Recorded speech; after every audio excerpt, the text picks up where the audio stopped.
ወንድም ሆነ ሴት በግንኙነት ሰዓት ህመም ሊሰማቸው አይገባም፣ ግን ሊያጋጥም የሚችል ነገር ነው። አብዛኛው ጊዜ ደግሞ የሚያጋጥመው ሴት ልጅ ላይ ነው። ይሄም የሚሆንበት ብዙ ምክንያቶች አሉና ለመለየት እንዲቀለል ውጫዊና ውስጣዊ ህመም ለይተናል። ውጫውን በምንድነው የምንለየው? ልክ ግንኙነቱ ሲጀመር ያለ ህመም ከሆነ ልክ ኢኒሺያል ፔኔትሬሽን ላይ ከሆነ ማለት ነው። ይሄም የሚሆንበት ብዙ ምክንያቶች አሉ። አንደኛው እዛ አካባቢ ደረቅ ሲሆን ፈሳሽ ሳይኖራት ሲቀር፣ ምክንያቱም እዛ አካባቢ መላላጥ ስለሚያመጣ ሊቆስል ስለሚችል ማለት ነው። ይሄም ሊፈጠርበት የሚችሉ ምክንያቶች ውስጥ ማለት ነው ሴቷ ዝግጁ ሳትሆን ስትቀር፣ በተጨማሪ ደግሞ ኤስትሮጅን ዝቅ ሲል፣ ለምሳሌ የወለደች ሴት የምታጠባ ሴት ዝግጁ ላትሆን ትችላለች። ስለዚህ ባለቤቶች መረዳት መቻል አለባቸው ማለት ነው። ሌላ ደግሞ ኤስትሮጅን ዝቅ ሊያደርጉ የሚችሉ ነገሮች ምንድናቸው? አንደኛ ሜኖፖዝ ማለትም ማረጥ የምንለው ሊሆን ይችላል። ወሊድ መከላከያዎች አሉ፣ አንዳንድ መድኃኒቶች አሉ ላይክ እንደ አለርጂ የሚሰጡ አንታይ ሂስታሚኖች። በተጨማሪ ደግሞ ከባድ ጭንቀት ላይ ያለች ሴት እሱም ሃይፖታልሚክ አሜኖሪያ እንለዋለን። ከባድ ጭንቀት ላይ ያለች ሴት፣ በአንዴ ክብደት የቀነሰች ሴትና ኦር ከባድ ኤክሰርሳይዝ ከባድ ስፖርት የምትሰራ ሴት ኤስትሮጅኗ ዝቅ ሊል ስለሚችል ፈሳሽ ላይ ሊኖራት ይችላል ማለት ነው። በተጨማሪ ደግሞ ውጫዊ ህመም ከሚያመጡት ነገሮች ውስጥ ማለት ነው እዛ አካባቢ አካላዊ ጉዳት ሲኖር ማለትም መቁሰል፣ መላላጥ በቀላሉ ጀስት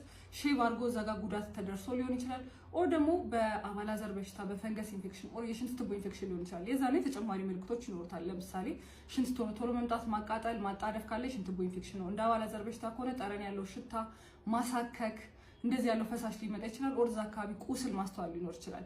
ስለዚህ እነዚህ ከሚያመጡት ውስጥ አንዱ ነው። በተጨማሪ ደግሞ አንዳንድ የቆዳ በሽታዎች እንደ ኤግዜማ፣ ኮንታክት ደርማታይተስ ማለትም እንደ አለርጂ። ስለዚህ ይህንን መጠንቀቅ ያለባቸው ደግሞ ሴቶች እዛ አካባቢ ጥሩ ጠረን እንዲኖረው ይህንን ተጠቀሙ የሚሉ ሽታ ያላቸው ኬሚካል ያላቸው ነገሮች እዛ አካባቢ የምትጠቀሙ ከሆነ ለዚህ የበለጠ ያዳርጋቸዋል ማለት ነው። ሌላ ብዙ ምክንያቶች አሉ፣ ቀስ እያልን እናያቸዋለን። ለዛሬ ይበቃል። በተረፈ ማወቅ ያለባችሁ ነገር ኖ ወይ ሴት ልጅ በግንኙነት ሰዓት ህመም ሊኖራት አይገባም። ኖርማል ነው ብላችሁ አክሴፕት የምታደርጉት ነገር አይደለም፣ መታከም የሚችል ነገር ነው። ስለዚህ ጤና ባለሙያ አማክሩ ለማለት ነው።